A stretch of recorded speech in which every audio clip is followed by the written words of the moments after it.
episode. Part 3.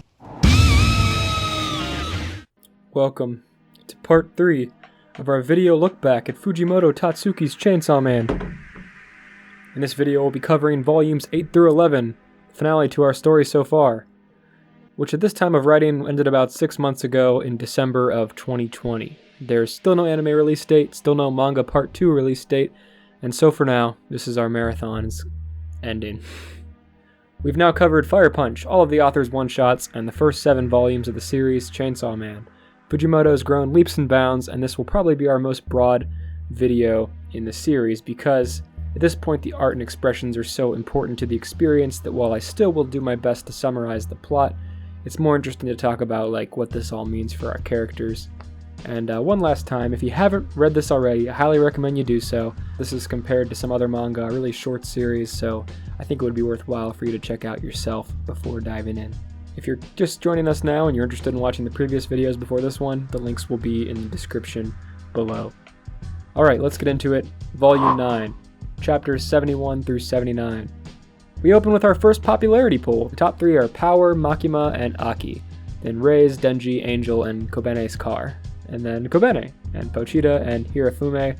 All the results are very good. I love this color spread. Denji's only 5th most popular in his own story.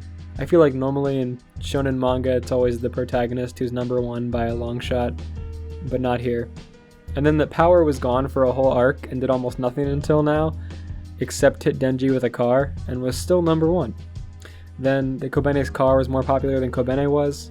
And also Hirafume broke the ranks, which is cool because I really liked him a lot in the last few arcs, despite his pretty minor role, so that's good to see. This first chapter, number 71, was definitely inspired by the popularity poll in some capacity because it's all about power. But first, some catch-up from our trip to hell from the last video. We learned that after the Darkness Devil attacks, ripping off everybody's arms and killing pretty much anyone that shows hostility, Beam and Violence Fiend died, Aki got one arm reattached, and Angel's arms are both gone. Presumably Kobene made it out okay because she quit the force after this. Power is still having night terrors and other freakouts, making Denji have to calm her down. More than that, she's practically holding on to him all the time now. I know I said that in the last video, but this is more like physical than just emotional. And out of everyone, Denji seems the most okay after the trip to hell. He's babysitting Power and keeping it all together. I know Denji's always kind of been indifferent to death until this point, but it still really sucks to see his people die. Someone who Beam really valued him and loved him, and Aki, who I guess you could call his best friend, is now pretty much dead in the water, with 1 arm and 2 years left to live. He's too tired to fight his fiend roommates anymore, and he's just kind of going with the flow now. Comparing this to the beginning, it's a lot more somber of a living situation and not as chaotic. Makima said after the trip to hell that despite everything, if Denji wanted to go on vacation with her, just the 2 of them, it's not too late, but Denji couldn't do it. It's implied he would feel too guilty leaving Power alone, having terrors like this. Probably isn't feeling up to it emotionally, but doesn't quite know how to convey that, so he's just nah, I don't want to go. Power is asking more and more of Denji to keep her safe from the Darkness Devil, until she eventually says she's too scared to take a bath alone. Denji strips down with her, washes her back, and holds her in the bathtub. Doesn't really feel sexual about any of it. She's blushing the whole time and clearly does have feelings for him, but just as he had in earlier chapters, he doesn't really care for her now. She's more like a family member to him. They're sleeping together after this, and she's getting nervous and coaxes him into sucking her blood or just giving her a hickey. And he starts to think more about why he feels the way he does as we get this beautiful shot of her legs crossed over him and the lights casting over them and leaving a shadow behind on the wall. It's this really beautiful, probably most intimate shot they have. Makima told Denji early on, the better you know someone, the better naughty things feel. But it seems like to him, he knows Power too well for that to really feel right. Maybe he shouldn't know too much about the other people he interacts with either. He's thinking that if he knew those assassins' circumstances that were after him, he might have felt bad for killing them. And if he knew what the Chainsaw Man really was, he might have felt differently about himself too. Again, he's looking at the door with Pochita behind it in his head, and he's thinking whatever's behind it, he doesn't want to go back there, he doesn't want to know. Soon after, as Power kind of mellows out about the Darkness Devil and everything, Aki's heading to Hokkaido to go visit his family grave. Denji and Power convince him to let them tag along, and Meowie's given to Captain Kashibe to watch over, and he just asks for some alcohol in exchange, as a souvenir. From the train to the grave to the inn, Power and Denji are being obnoxious and causing havoc as they usually do, eating offerings at the grave, swinging on the train rails, and throwing snowballs at Aki. With them here, it's not really much of a dramatic graveyard visit trip, and it's more like hanging out with friends. At the inn that night, Denji wakes up in the middle of the night to see Aki staring off into the snow and asks him what's going on. Aki says normally on this yearly trip he gets caught up in bad memories, but as he stares out the window, he said he's had no time this year with all the chaos. He's just not feeling it. Denji's like, you're welcome. And we get our third shot of two characters looking out into the sky at a table together. First it was Denji and Himeno after their date, and then Kishibe and Quan Chi after their fight, and now Denji and Aki. Every time we do a shot like this, Fujimoto does so much with their posture. Aki's sitting up straight and looking out into the deep snow, trying to find that feeling of sadness and kind of put himself off. And Denji's relaxed and doing the same to show sympathy for Aki's feelings and try to kind of calm him down in a way that he couldn't have really done with Himeno and not understanding her feelings, in a way that Quan Chi didn't really want to do with Kishibe because tense as a board, in her case, is sort of like an offense to his deceptively relaxed posture.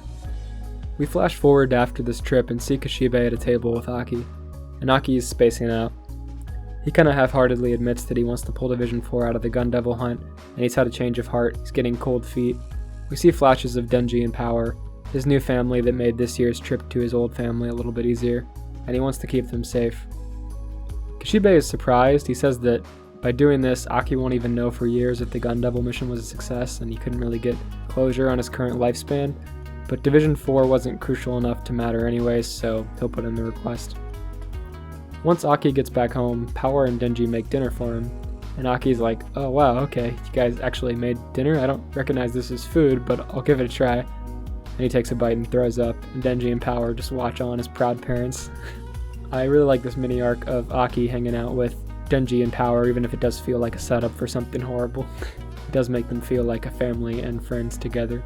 This next chapter 73 has a nice color opening of Aki by the ocean at dusk or dawn.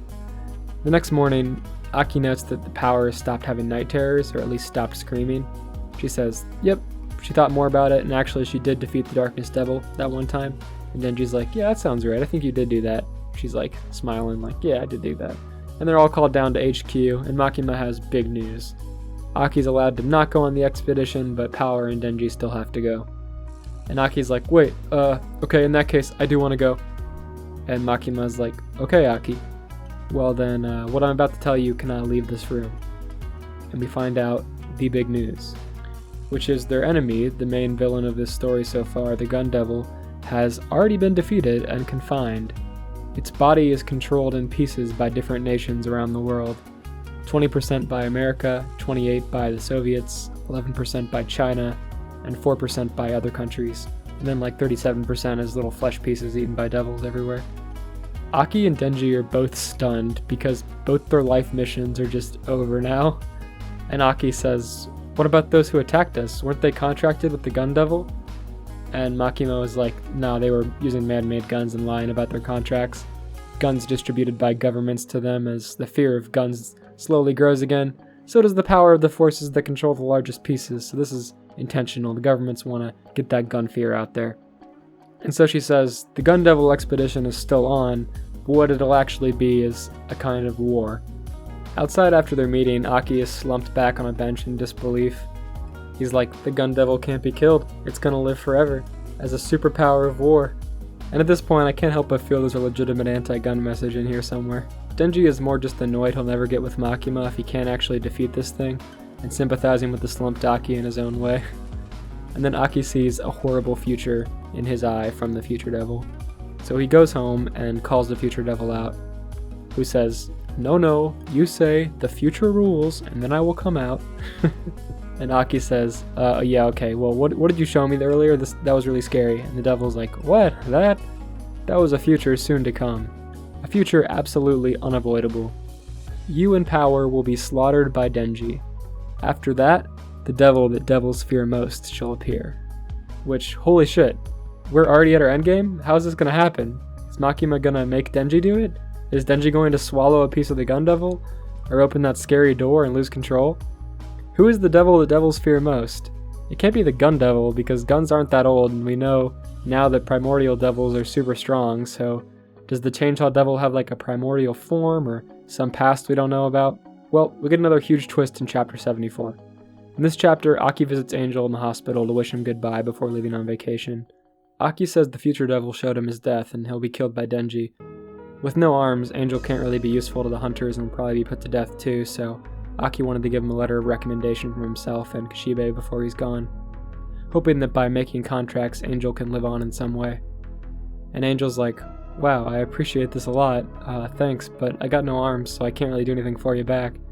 My advice would be to run, or we could go tell this to Makima and see if she has any ideas. And so together they go see Makima by the ocean. She's standing alone out here in the sand, staring out into the waves. Angel and Aki are both kind of weirded out that she's doing this. As they approach, they're like, why is she out here? And Angel is like, I feel like she's always either thinking something horrible or nothing at all, which made me laugh, thinking of Angel making fun of Makima for being this quiet presence all the time. Aki tells Makima his future and says that he'll make any contract with any devil if it'll save his life. She says, in that case, will you make a contract with me? If you give me all of you, I'll give you my strength. And Aki's like, wait, what? I don't understand.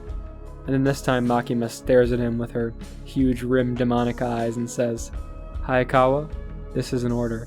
Say you'll make a contract. And Angel is stunned and mouth agape as his life flashes before his eyes. He met his family on a beach, a group of people who loved him.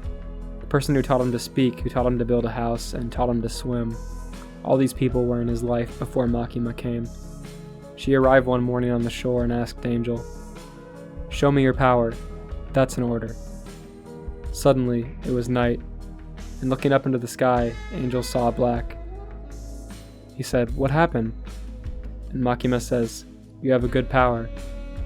Looking down at his feet were Angel's families. He was holding the hand of his love on top of a pile of corpses.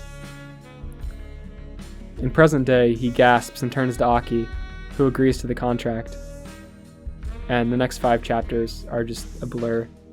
Angel remembers everything, and summons a sword to grip in his teeth, kind of Asura's Wrath style since he lost his arms, but Makima quickly slams him down and regains control of him. Meanwhile, in America, the president is preparing his last resort to prevent Makima's total takeover. He says, my citizens, forgive me.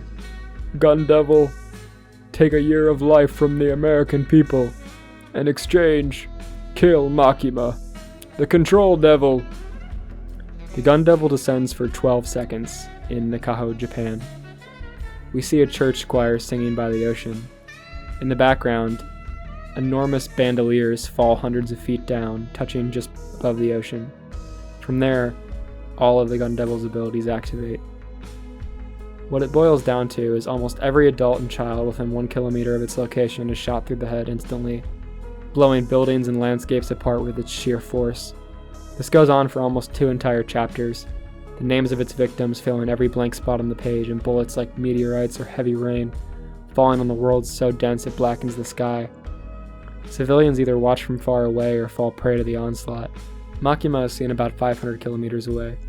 The two spot each other and the devil starts to approach, killing more as it begins to direct its fire towards her, leaving deep scars upon the earth, until finally shooting her through the head. We see this recorded as Makima's 29th death. Out of her brain slithers a piece of flesh, forming a halo above her head, and chains come out from her body, lifting up devil hunters under her control. Aki, Angel, and more who have died, but she somehow still has their devil, like the Bobcut girl who controlled the Snake Devil and the 2 killed by the American brothers who controlled the Punishment Devil, their lifeless bodies floating around her. She then uses all of their powers at once to attack the Gun Devil. We see a giant portal open above its body, and a mass of creatures with tons of arms and flesh and weapons comes down to swallow the giant devil whole. Next we're at home with Denji, who gets a knock at the door. Pochita warns him not to answer. It feels like this is the door, the one Pochita's been telling him not to open since the beginning. The phone rings, so Denji hesitates and goes to answer the call. It's Makima. We were attacked by the Gun Devil. We almost killed it, but it got away by contracting with a human. That fiend is now at your door, Denji. Don't think. Just fight. Denji kind of laughs it off at first, but it's almost like this time his instincts are telling him it's serious. Power says, answer the door, it's just Aki. He should be back right about now. and Denji looks at their cat, Aki's clothes, and his dishes, and you get the feeling that he's suddenly really aware of his life and really afraid for it. This is it. He tells Power to jump off the balcony with Meowie and won't open until she does. When she jumps, he opens the door. A man who really does look like the gun fiend says, "Denji," and pow! Blows Denji through his apartment in half and out of his balcony into the streets. In pieces, just crawling from his torso, Aki tries to warn Power, who says, "It was Aki's smell in the entryway. I didn't," and then bam! Denji's blown again into the ground and the fight begins. Aki is the gun fiend, and we're getting his perspective as he battles Denji. Blowing the city apart with his giant beams and killing tons of civilians, he's just imagining himself as a child, at the snowball fight before his family's death. Each playful snowball tossed towards a child like Denji in his head is a real gunshot, and as Denji screams at him to pull it together, he's just playfully tossing snowballs back, which are juxtaposed with the dead bodies of these stray gunshots. This goes on for a few chapters. Until now, Fujimoto's kept his chapters super consistently dense with details, for the most part, which is why this video series has been so difficult to make brief. But to express the power of the Gun Devil and to express the exhausting and frustrating fight to get Aki to his senses, this is spread out with a ton of beautiful and chaotic battle scenes over the rest of this volume. Aki is just smiling, unaware of what's really going on, and Denji keeps getting back up as he's torn apart and blown through blocks of houses, regenerating despite it all, his superpower keeping him alive. And he struggles to get back up. Civilians who've seen him on TV climb up from the rubble to start stabbing themselves and feeding Denji blood to keep him going, believing in him to overcome this and pleading for his help. In Aki's head, Kid Denji is crying as he lifts another snowball, and as Aki stops throwing, he says, "I've never seen you cry before." And Aki turns back towards his brother, who's running back from the house unharmed, as almost as if he didn't get killed in that snowball fight back then, shouting that he got the balls and gloves he left to get before his death. And Aki remembers. He's quiet now as he dies in Chainsaw Man's arms. Denji falls to his knees and his devil form melts off him, and he's left staring into the sky as the future devil laughs at them from above. And that's the end of volume 9. Wow, what an incredible volume. I can see why so many people say this is their favorite. I think the snowball fight with Aki really struck a chord with a lot of people. I remember reading the raws for this first appearance of the Gun Devil for me, and that was just blowing my mind. All the untranslated texts for hundreds of Gun Devil kills scraping the pages apart for the entire chapter. It almost didn't seem real, like fan art of some wild shit, some Dragon Ball AF power scaling, because like the translators weren't going to go through this and translate all that text, so you ended up with like this half raw, half translated like mess of ink, and it just looked insane.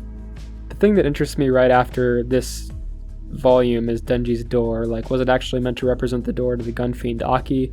That doesn't really make sense. I think it's going to mean letting the Chainsaw Man take control of his body, but I wouldn't say Denji is quite there yet. And what's up with the Future Devil? Aki's death seemed like it only happened because he took the Future Devil's word and approached Makima, meaning the Future Devil just agreed to contract with Aki so he could cause this horrible death, maybe. That or Makima was going to take Aki's body either way. And then there was Angel's past. Like Power, he began as a wild devil and then eventually developed relationships out in his own with the family by the beach. He remembers people by the time he spent with them and what they did together, who he learned to dive with, learned to speak with, and build a house with. And then Makima stole these simple, important things away with her power and erased his memory, and he became a city mouse where he once was a country mouse, even when he doesn't really remember it. Because Makima was the control devil. How many times during this review have I used the word control in reference to Makima? Like at least 10 times. It makes so much sense. She obviously gets off on making people do what she says, and now we know why everyone is so afraid of her. She can force that control on other people and devils from around the world, combining them for like limitless power. And earlier when I mentioned that the splitting of the Gun Devil was a comment on gun and weapon control and the pointlessness of war, yes, definitely, but beyond that, hey, I'm recording this in post because my thoughts have developed a bit. What I was trying to say here originally was that Makima feels like a representation of imperialism, which sure, but that's a little bit broad. It's important to point out how this relates to Japanese working culture in particular. Makima is an overbearing and controlling boss that expects you to forfeit your life as a small worthless token to the greater power, and she also breaks up your culture and kind of takes over your life. More of that's to come. And, yeah, I can see why people are afraid of that. But what's more fucked up is that Aki's dead now. After contracting with his mortal enemy, most people's favorite character and a sad boy we all wanted to see make it out of this alive is dead. And I want to know how this happened. Like, did the Gun Devil actually take over Aki's body and go hunt down Denji immediately so that Makima couldn't have him? I find it more likely that Makima caused this because Aki said he was willing to contract with any devil, and she said, okay, I want your control, so then maybe she made him contract with the Gun Devil, the one devil he probably didn't want to contract with the most. But why would she do this? Like, what does she have to gain by killing either Denji or Aki because they're on her side? Okay. On to Volume 10. Let's see what she's capable of. Volume 10, chapters 80 through 88. So after everything, Denji and Power are still living together. When Aki passed away, he left some of his money for Himeno's family and some to Denji and Power, and they rented a new, not destroyed by a giant demonic gun blast apartment. Denji's describing all the mundane stuff they're doing together after this, like playing video games and eating eel for the first time. He's out on a walk that night and grabs some ice cream and sits down to eat it alone. Then, I killed Aki flashes in his mind. He throws up. He says his brain feels like mush from the moment he wakes up to the moment he falls asleep ever since this. And unlike every other death until now, this one's really affecting him. We're sort of wrapping up on our character arc of him not being sure if he had a heart, finding that he does have one, then he could have really sincere emotions, and then having his heart really broken. He's laying out on a bench staring at the sky when Makima approaches him. She tells him to stand up, and he slumps to his feet, and she invites him over to her house to drink some warm tea. As they approach this nice apartment on the second story of a big royal building in the city, she asks if Denji minds dogs. He's like, nods. She opens the door, and wham, 1,000,000 huskies pile in through the door, like at least 7. They jump all over the place and are super cute. One is named Tiramisu, one is Cream Puff. Denji drinks tea and eats cake and cuddles with the dogs next to Makima on her couch. He thinks, this is like the best place in the world. Denji says thanks for clearing his head and taking him in, and she's like, well, you know, you saved me too, remember our promise? Tell me what wish you want me to grant. And he says, holding one of her huskies, I want to be your dog. And we see her eyes flash. And so with that, I'm scared. I feel like Denji is just going to get abused by Makima or agree to something really bad that he regrets, like all the other corpse members who she used to fight the Gun Devil, like Aki and Angel. He's probably got to get out of there and stop being horny. And why did Makima say he could have his wish? Like, did they really defeat the Gun Devil? Was Fiend Aki the last piece on Earth after her attack? Or does Makima really just love Denji and want to give him something and ready to date him? The next chapter starts and Makima's like, hey, what do you mean by be my dog? And all the Makima bros are like losing their shit, sweating their hands together. And Denji's like, I used to only have to worry about survival and life was easy, but now I'm making 1,000 complicated decisions a day. Maybe that's why Aki had to die and why I can't think of anything that doesn't hurt now. I'm just overthinking it. Since you're so smart, Makima, I'll just do whatever you say. And I won't have to think about anything and feel drained anymore. I'll just be your dog. She says, are you serious? My dogs have to obey me with complete obedience. And Denji doesn't speak. He just gives a peace sign, thumbs up, and nods. He gives her his paw and rolls over. She pats his head and he smiles. He feels like this is it, like everything's okay now. He's fessed up. He's made it. He's at peace again. He can forget about everything. Then we hear a knock at the door, and Makima says, I've called over Power. And Denji tries to ask, why? But Makima says, dogs mustn't think. Silly. And he says, woof. She leads him by the hand up and off the couch, and they pass in front of a giant painting on the wall, and it's Fujimoto's version of Satan Descending Upon Earth by Gustave Doré. It's really striking and beautiful, but as Makima pulls Denji in front of it to the door, it's like horrifying in this world of real devils how hyper-detailed this painting is. And as Denji looks at Makima's door, he's seeing Pochita's back alley door again inside his head instead. And a word bubble starts to come out of it from his mind that says, don't open the door, like it's been saying until now. But Makima's word bubble, as she looks at him, pops into his mind, and breaking the fourth wall, it like covers over that panel to say, open it. And you be the one to open it. She grabs his hair and says, you don't have to think about a thing. Trust me. And Denji grabs the handle and thinks, when I open this door, Power will be there smiling. She'll pull a party popper and have a cake. Why am I thinking this? Oh yeah, because tomorrow's my birthday. The way these words crawl into Denji's mind, it's like Makima's putting them there as he thinks them. He would have no way to know this. He didn't even expect Power to be here, but he can imagine a really specific scenario, and as he opens the door, there she is, exactly as he imagined. I don't even know what you would call this style of writing, the way Fujimoto like kind of implies there's more going on based on how he like draws the panels, but it's really interesting and unique.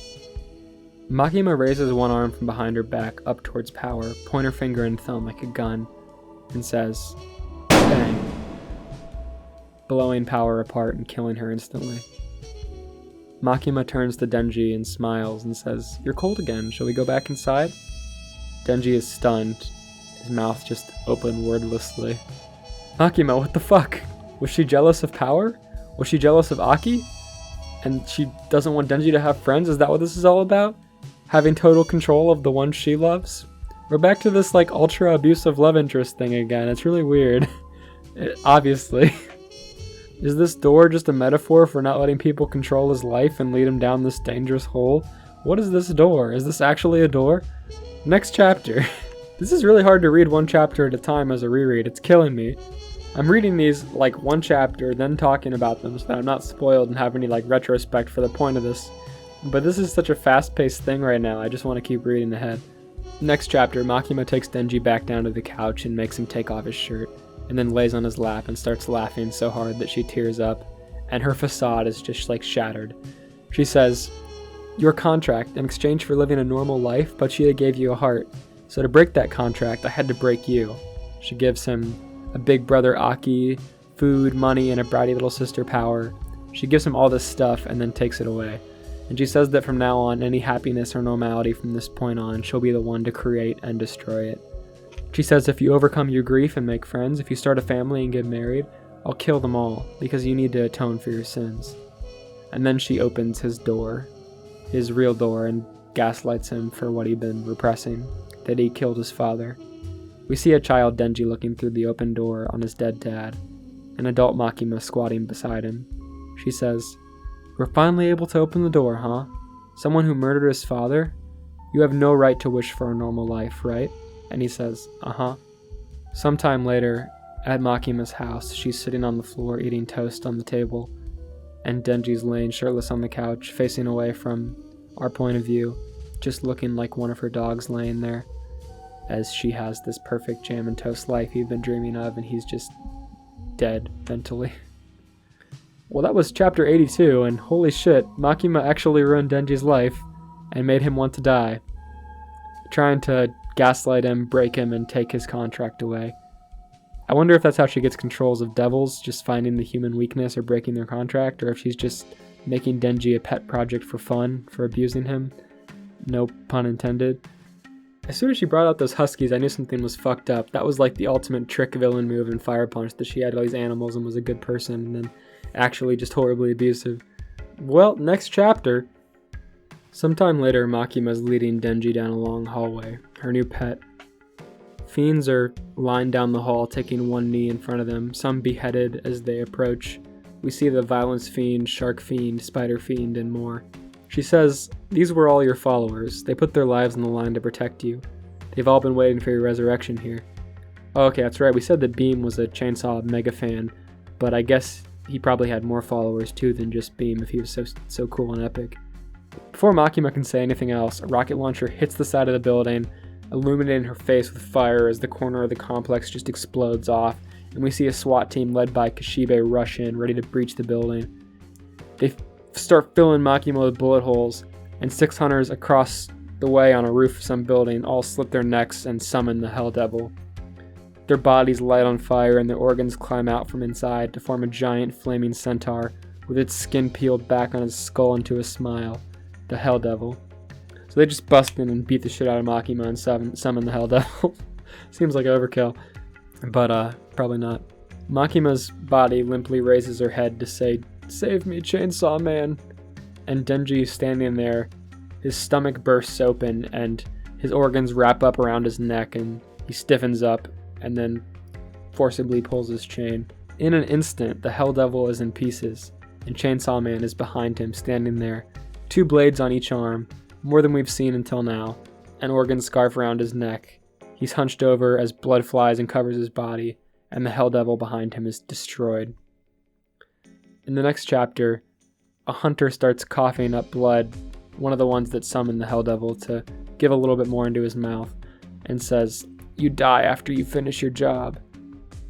And so a door opens in the sky, and that giant hand that we saw bring them all to hell before comes down onto the Chainsaw Man, and he's gone. Back in the building where Makima was shot, Kishibe's there holding a gun to her head. She calmly says that per the Prime Minister, any damage she receives will be changed into appropriate illnesses and accidents on Japanese citizens, so she can't be hurt. Kishibe says, "What are you?" She says, "I'm a fan of his, the hero of hell, Chainsaw Man." And we finally learn what Chainsaw Man is, yes! She says, "Cry for him and he will come, killing everyone, even those who asked for help. Because of what he does, he is marked and killed by many devils, but he revs his engine and rises up, forever. Some attack, some escape, and some worship him. He is who devils fear most, because the devil that Chainsaw Man eats are erased from existence forever." Kishibe's like, "That's impossible, erased from existence?" And Makima says that with her ability to control, she can see some memories that are fading away that people used to have, and understand concepts that have been erased by him in the past. She says, Nazis, World War II, nuclear weapons. Kishibe just seems confused. He doesn't know what these things are she's talking about. And she keeps going. She remembers them. The human sixth sense, the light of a star that would break child's minds. 4 possible conclusions other than death at the end of a lifespan. She barely understands these concepts now, but she remembers their deaths at the hands of the Chainsaw Man. And she has the power to control lesser beings, meaning all she has to do is defeat Chainsaw Man, and then she can have that power for herself. Kishibe asks, "Okay, then what's your end goal?" And Makima responds, "To use this power to create a better world. I will erase the concept of death, war, hunger. I'll blot them all out." Kishibe says, "How virtuous, but haven't you considered you may be eaten yourself?" And Makima says, "That would be another dream come true. After all, I'm a fan."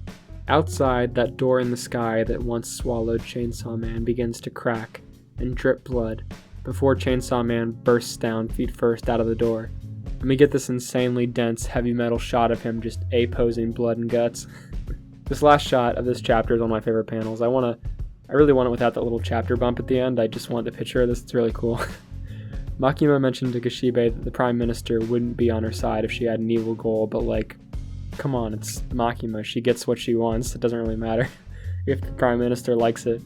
This does explain why she's been so fascinated with breaking Denji until now. He's just a barrier to get to the devil he's contracted with, who has like infinite power. So that explains why she used Aki to force contract with the Gun Devil to break him and break Denji further by consequence. But I do wonder, does that mean she has the Gun Devil now? Because if she has the Gun Devil, she's just OP. She can do anything she wants. Or if she can force a contract, I guess that's pretty close. The next color opener page for the next chapter is really cool. After Denji bursts through the floor in that last chapter, he's like hitting the ground and getting up, and we get these double spreads in color with him. These like partially transparent rainbow blood and guts that have been colored to be like confetti, celebrating his return or the Chainsaw Man's resurrection or whatever you want to say. Makima picks up a sword off the ground and is like, Kishibe, since I asked Chainsaw Man to save me, he's actually going to kill me, and probably you too. I'm going to try to resist for fun, but you should probably go. And then Chainsaw Man bursts in and shreds Makima instantly. But before he can even like look and acknowledge Kishibe, he hears a faint, "Save me," off in the distance, and he's gone. And Kishibe's just standing there awkwardly, watching this happen. We see Kobene. She's working at Big Burger restaurant called Family Burger. A Big Burger restaurant. With a big Invader Zim winking burger on top of the building. She's trying to do a good job, but obviously not really into the whole waitress thing. Just like sweating and trying to smile. So her boss begins teaching her proper customer service by slapping her and saying, Stop making weird noises. Stop faking your smile. This is family burger. Be a family member. And she just cringes and says, help me. And then Chainsaw Man is just instantly lumbering over her in one frame. Now, from what we remember about being in hell, if you show any hostility towards a powerful devil, you're just killed instantly. A few of the employees start to scream or say, call the devil hunters, or stop him, and are just beheaded without even seeing Chainsaw Man move. They're just gone. Chainsaw Man waddles over to a poster of a burger and picks it up, and he remembers when Denji said, just once I'd like to eat a burger that isn't rotten. And so Chainsaw Man slides into a booth with his spikes tearing up the upholstery and begins convulsing and making noises. And then Kobene's like, oh, he's trying to order, and yells, ah, he wants a hamburger. And then Chainsaw Man starts to bang his fist on the table excitedly and make the other workers freak out. So they cobble together him a burger meal and give it to Kobene to deliver. She starts to walk over to him with the burger and then slips and spills the entire combo meal all over Chainsaw Man. Slices of tomato falling off the blades on his head and fries all over his shoulders and an entire drink spilled on his lap. He starts to freak out and yell and bang his fists again, so Kobene gets up and gets another burger meal and starts walking back over to him. She looks like she's gonna cry. Her eyes are sinking into the back of her head. And then she walks 3 feet and spills the entire meal again. And now she's just on the floor wheezing, and Chainsaw Man is sitting there covered in burger meal, just emotionless. And Kobene gets up and starts apologizing and scooping up burger off the floor, and all the restaurant workers are like, no way she did that twice. Are we being pranked? And Kobene just places this mess of burger, these sopping wet hunks of ingredients between buns on the table, and slides it like a hand of playing cards along the table. And Chainsaw Man just happily picks it up with his big blade hands and eats it. Then he's like, what else did Denji want to do? He said he wanted to go on a date with a girl. So he picks up Kobene by the waist with his big flesh scarf and they go hit the town. He slices an ice cream truck and grabs some ice cream, and then Kobene just kind of licks it awkwardly and says it tastes like nothing, and she cries more. And then he throws her down in front of a DDR machine and shouts a somewhat discernible, dance, dance. She's like, I don't have any money. And so he slices the coin machine open next to her, and she's like, I've never done this before, I can't really. And then looking up, she sees the Chainsaw Man just imposing over her, breathing really heavy, and the dead bodies around him, and she's like, okay. She begins to dance. She starts breakdancing, hitting every single arrow as she cries and busts it out in her restaurant uniform. When she's finally done, she turns around to find Chainsaw Man is just gone. I guess that's all he wanted, just to watch her start dancing. And that was insane. I'm gonna go make a Friday Night Funkin' mod of that now.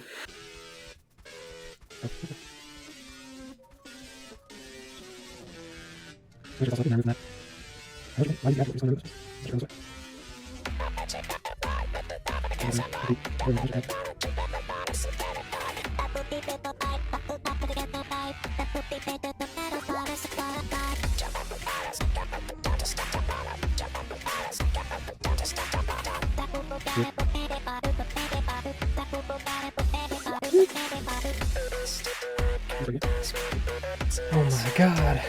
After 3.5 hours, it is done. 3, 2, 1, go!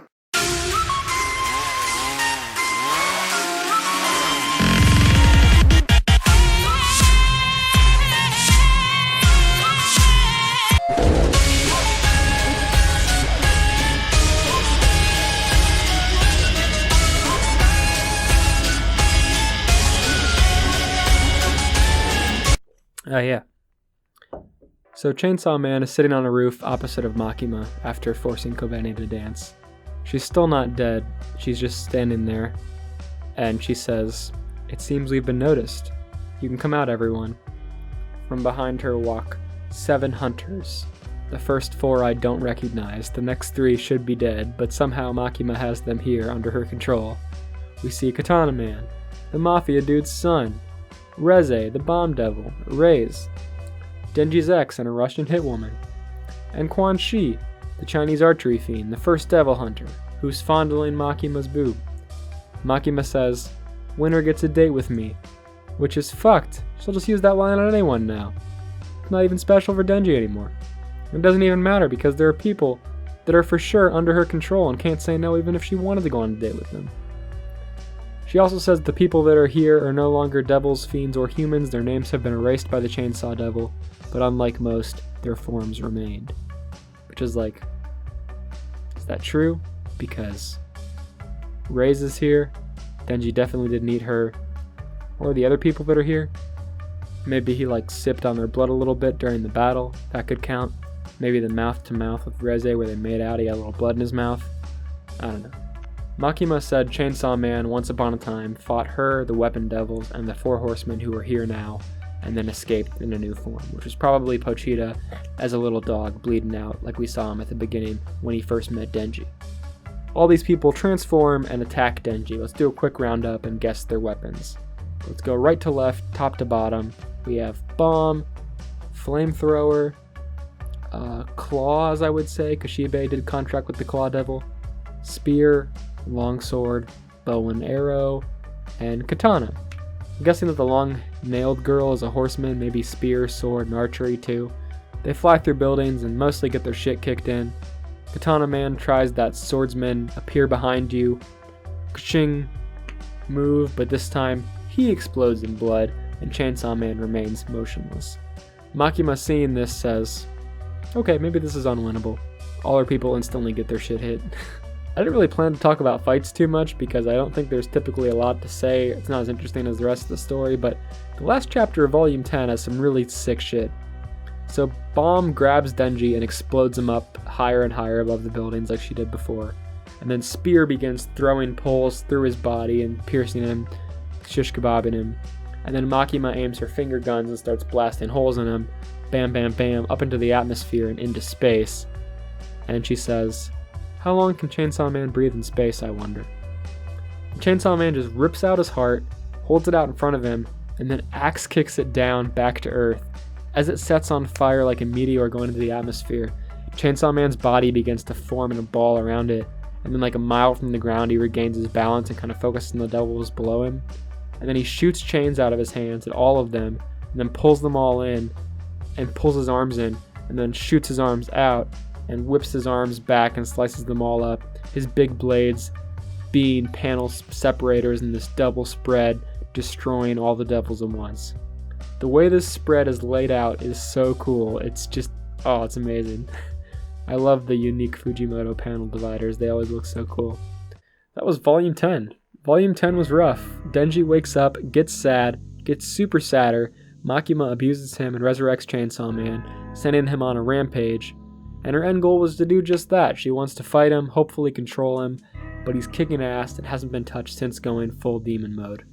I wonder if Denji's even in there still. I think he is, because he pulled out the funny heart with Pochita's little face on it, but it seems like he's in like Chainsaw Man mode. Like I said, the blood and guts in the rainbows felt like it was like a celebration of the resurrection of Chainsaw Man, so I think that Denji is maybe not all there. Makima is a super bitch, and I hate her now, but somehow I also like her more than ever. I hope Denji eats her out and erases her from existence. Also, I feel like all of Fujimoto's work on faces until now has been leading up to making Kobene look as freaked out as possible at the end of the series here. I can't emphasize this enough.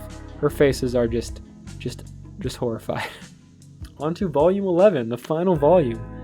Volume 11, chapters 89 through 97.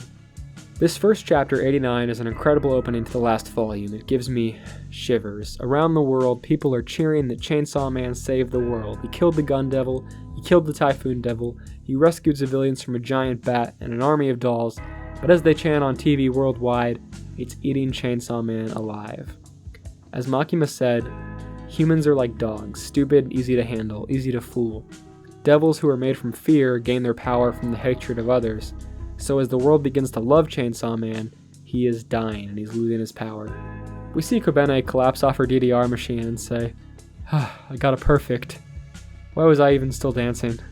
And Makima, like the Cheshire cat she is, just kind of watches from above and says, yeah, why were you dancing? And then turns to Chainsaw Man, who's hobbling over Kobene. They somehow all got back to the same place after all this. And Kobene is like, I have nothing to do with this, I'm out. And Makima, standing above her with all of her chained hunters behind her, a small army on the building, says, oh, but you do. and then has Angel summon a spear with 1,000 years usage. Aha, I was right. She was controlling Angel to make him save up all those years to do a super weapon. And then we see these like 3 thin godly beings T-pose to make a giant black portal to throw the spear through, probably increasing its power. And Makima aims through the portal for Kobene. And I love this shot. This is one of the coolest things. This reminds me of like Endgame Naruto when they start pulling out these like giant ninjutsu monsters. It's just like giant world-ending unexplained demon stuff. It's very cool. Makima throws the spear, Kobene's face lighting up as this god beam approaches her, and Chainsaw Man dashes in to protect her, causing him to get speared and collapse on his side. It's like, what the hell, Chainsaw Man? I thought you were supposed to kill the people that called for help. It's not save them. You could have killed Kobene just fine. It would have been fine. As Chainsaw Man is bleeding out on the floor, inside of his head, Pochita is waddling around and finds a piece of Power's blood from that time Denji gave her a big hickey. And Pochita says, "Hey Power, I want you to save Denji. I'll give you some of my flesh and you can come back to life real strong. I'm a very powerful devil. Will you do it?" And she says, "Obviously, Denji's my buddy." Back in the real world, Chainsaw Man's body begins to convulge up and down, causing Makima to jump back. It's like, "I killed you."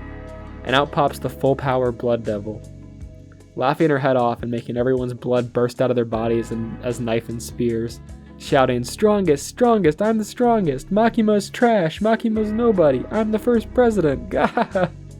It's very cool seeing Power in her ultimate form here. And Makima pulls out an 100-year lifespan sword, and the Blood Devil gets mad and rains 1,000 blood spears on her for daring to oppose her. And Makima rises again, calling on the zombie devil, who lifts her up, and all these zombies swarm Power. As Power is beginning to get torn apart, Makima asks, "Why are you alive after I killed you?" Power turns away so she isn't forced to answer, hunched over Chainsaw Man's body trying to protect him. Makima says, "Hand over Chainsaw Man and I won't kill you. You can be my pet. Again, forever." And Power picks up his lifeless body and turns back around and says, "Your wish is my command," making Pochita sigh and Makima awkwardly go, "Okay." This was a sort of fake-out cliffhanger chapter ending because as Power holds the body up at the beginning of this next chapter, Makima says, "Okay, now put Chainsaw Man down on the ground," and Power can't do it. We see Power beginning to second-guess herself. All her memories with Denji begin to come flooding back, and so Makima's body explodes in blood weapons again, and Power runs away. She's dodging hunters and killing them off as she's beaten down just to her torso. She's dragging her body, with all the guts hanging out behind her, into an alley with Denji. And she thinks about how lives are equally trivial and death is nothing to be sad about, but yet she says Denji can't die because Denji's my first friend. We see her and Denji drawn as themselves, fully formed in a dumpster in the alley, on the brink of death, maybe having a conversation in their head. Denji says, "You don't have to save me. I've lived enough, Power. I ate good food, I flirted with a girl, I got to play video games with you and sleep next to you. I'm good. There's nothing in life waiting for me anymore. Plus, you won't be there with me, so it's over." She says, "Denji, you are such a fool. When devils die in this world, they're reborn in hell. I'll be back, but I won't be me anymore. You'll have to make the Blood Devil a Power again, Denji. This is the contract. I'll give you my blood. In exchange, come and find me in the future." And Denji bursts out of the dumpster in his human form, where Power once crawled in with him. And Kishibe is sitting there beside the dumpster, and he asks, "If you're that monster, keep on sleeping in there. If you're Denji, I'll set you free from Makima." And Denji gives the peace sign. He's back, baby. This next color page has been my background on my laptop for like 6 months now, I guess. I really like it a lot and miss Power and Aki a lot already.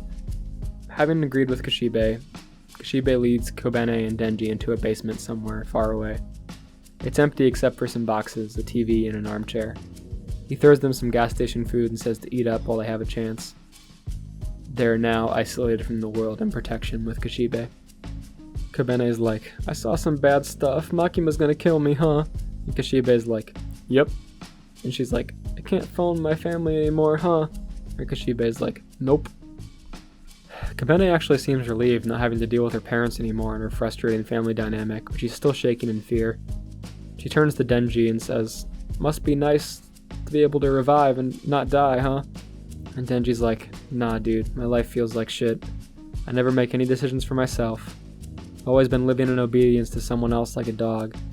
And at first I was cool playing dumb, but being ignorant caused me to lose everything. And even if we make it out of this alive, I've got nothing, that's how it'll be. And Kabene is like, isn't that just normal though? There's no such thing as a life free of bad things, except in your dreams. And we get this great shot of her cowering still and Denji just staring at her having a realization. Denji's like, wait, but I wanted to live a normal life. Is that all life is? Just going through shit? And Kashibe gets the TV working, and we see the world news is still talking about how epic Chainsaw Man is and how he always gets back up no matter what. And Denji's like, you know what? I know what I have to do. He turns around and bows to Kashibe and says, I want more than just toast and jam for breakfast. I want steak and eggs. I want 10 girlfriends. I want to have lots of sex. I want to be Chainsaw Man. Kashibe is just trying to watch TV and he's like, yeah, okay, buddy. The day you turn Chainsaw Man again is the day you die at Makima's hands. So Denji thinks and stays up late and watches himself on TV and thinks about how he can defeat Makima. Kabene is slumped up against the wall and Kashibe is in bed. Denji's brain is even more fucked up than before, full of blood, gore, and how cute Makima is despite everything. He still likes her, but he still has to kill her. Well, the next morning, Denji's in a field of graves, crouched on a tombstone as Chainsaw Man, as Makima approaches from the distance with a small army of suits behind her. Another really great shot, one of the best ones in the series again for sure. She says, you look feeble, Chainsaw Man. Did you come here to die? And Denji's like, hey Makima, in your perfect world, will there be crappy movies still? And she says, personally, I think the world would be better if there were no crappy movies, if they ceased to exist, but why have you turned back into Denji? I thought I woke Chainsaw Man up. What happened? And Denji's like, sigh, guess I gotta kill you after all. Which is hilarious. Denji learned the value of good and bad things in life, and he learned to love crappy movies and to hate Makima. And Makima says, all of this, your appearance, everything you do, you're unworthy of Chainsaw Man. And she summons her demons from the last fight again. This seems sort of anticlimactic at first, like we've already fought these guys, but with the zombie devil, this field of graves suddenly becomes an army that rises against Denji and it becomes a lot more interesting. As they pile up on him from out of the ground, Makima says, there's nothing to fear. There's even Chainsaw Man merchandise now. He's weak and he's not himself. People love Chainsaw Man, so he's pathetic. Nonetheless, Denji fights back until he collapses. And then Makima walks up over to him and bang, shoots a hole in her hand and beats him her blood. He gets up and they begin to trade blows. Each hit he gets on her, she converts to someone else nearby. And they chop off each other's heads and arms as they continue to grow back and keep fighting. And Makima's a really strong fighter, just bare-fisted, knocking holes in Denji over and over. Turns out that Rikyo joke back from my first episode was really real. She can really do that. For 10 pages they go back and forth. As someone who almost never wastes panels and keeps chapters really tight, 10 pages of just simple back and forth punches, full spread, feels like an eternity of just impacts.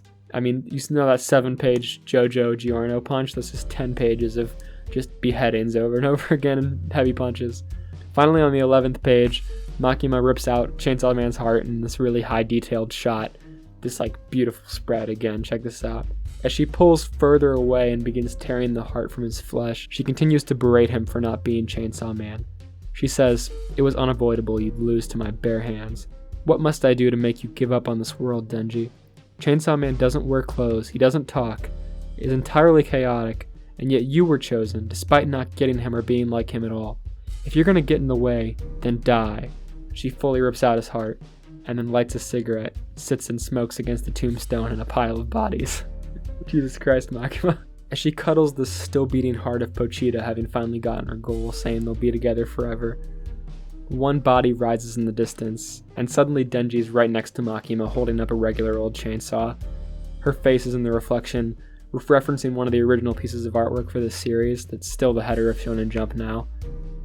She's finally let her guard down. He slices her open right down the middle, using a chainsaw made of Power's blood to prevent her from regenerating.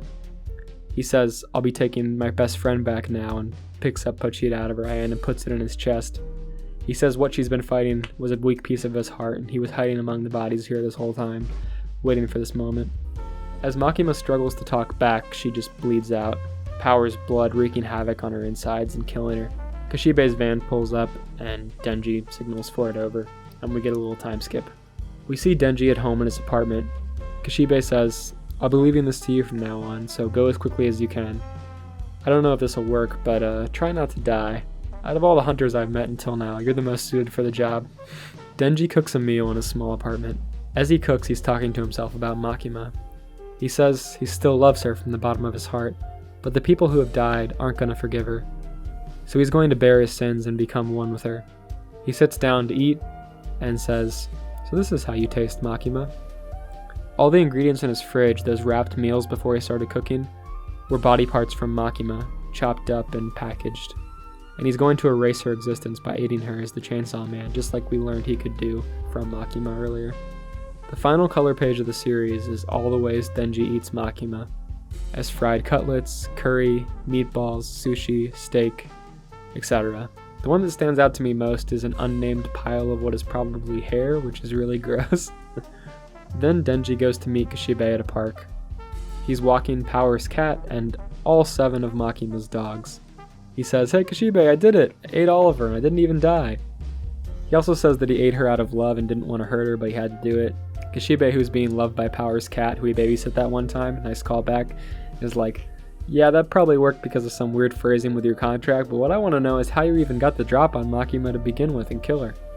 And Denji's like, "I got the feeling from all of our interactions so far that she could only tell people apart by their smell.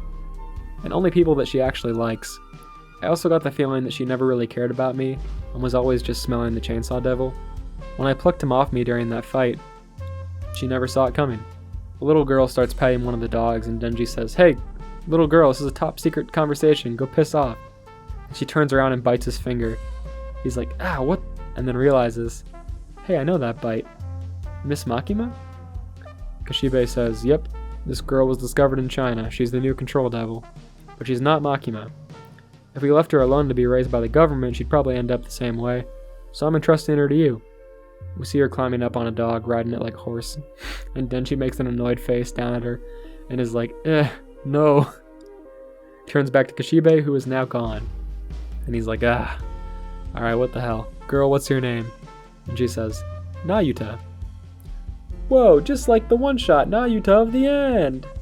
She said she likes to eat sliced bread. She's a cheap meal, and she gives Denji the peace sign, his signature move, which is very cute. And we see her gripping his back, riding him like a backpack on the way home.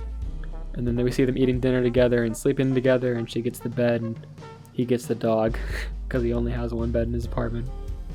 In his dreams that night, he sees Pochita, who says, "Denji, it was my dream to have someone hug me. It seems easy, but because I was too strong, it was really hard. And you made my dream come true. Now I want you to grant the Control Devil's dream. The dream was to have an equal relationship with someone, just like family. It's what she always wanted, but she was going about it the wrong way. She could only form relationships through fear. You create that world for her by giving her lots of hugs." And we see Denji hugging Nayuta. The end! And we get a little epilogue. Civilians are talking to each other as a devil comes down the road. They say, "Chainsaw Man beat another devil. Apparently it's his hobby. Do you think he's a human? They say he only saves girls. Rumor has it he's a high schooler now." And we see Denji in a school uniform pulling his cord. End of part 1, Public Safety Arc. Okay, that was it. Volume 11 and the whole story so far. It looks like Fujimoto is going to use part 2 as a vehicle to continue his last one-shot, Nayuta, the Prophecy of the End. Only the brother has superpowers now, plus a personality. Demons are a bigger deal, and Nayuta can actually talk. Plus, we're searching for Power's reincarnation. We'll probably see a bunch of other cool reincarnations of devils we met in part 1 as well. While I feel like high school is such a mundane topic for Fujimoto to cover, I can't help but feel he's going to get extra weird with this one, and he's more capable now than ever. Like, his art by the end compared to the beginning is miles more detailed and sharp, and he only got more creative as this went on. I feel like the juxtaposition of like a really calm school setting is going to make all the really weird stuff stand out even more. But by the end, the pacing was as quick as it was in the beginning. It was crammed with interesting details. Almost every chapter is super memorable. Like, this is a 3+ hour video series. I could have covered Demon Slayer in like 45 minutes in a quarter of this time. And I got twice as many chapters as this story does. What did I think of the ending? I thought it was pretty good. I think Denji's final attack was thoughtful and well earned. I liked how almost every character that gets introduced dies or comes back in some way up until the very end. I really like it when they don't throw away characters and it all comes back around. If anything, Makima's final attack was a little bit lame. Like, the spear was really cool, and the fight when Denji got knocked into space and Axe kicked his heart back down was very cool. But the character designs of her devils were a little boring considering all we'd seen until then. Like, did you really need 2 sword devils that were just different types of swords? And at the graveyard site, she just had the same devils that Denji supposedly defeated again? But I remember at the time reading the chapter following Makima's defeat feeling really rushed and sudden. But then in retrospect, when I read it again, we did have a couple chapters left to complete the volume. And we had a couple chapters that were spent leading up to Denji's attack, like him thinking about it, so I think it was well spent for the most part. That probably did more for the fight emotionally. We knew he couldn't really pull out anything super crazy because he had been weakened already. And the pacing overall, I would say, is fine. I think people are always going to hate manga endings because they're an ending to the story they like. Like, not to reference this again, I'll probably talk about this in a future video, but Demon Slayer's ending was 80 chapters, maybe more. And Demon Slayer was only like 200 chapters long. Like, the ending fight was almost half the story, and people called that rushed. Like, are you kidding me? That's ridiculous. That is the least rush you could possibly be with an ending. Oh my god. I really liked this ending. I felt like it was a conclusion to Denji's understanding of the story so far. He learned that, like, yeah, life sucks. Yeah, you made some mistakes, but that's how it goes. You survived. You need the good with the bad to make life worth it. And he appreciated everything in the end and was thoughtful, and it was good. And he kicked Makima's butt for abusing him.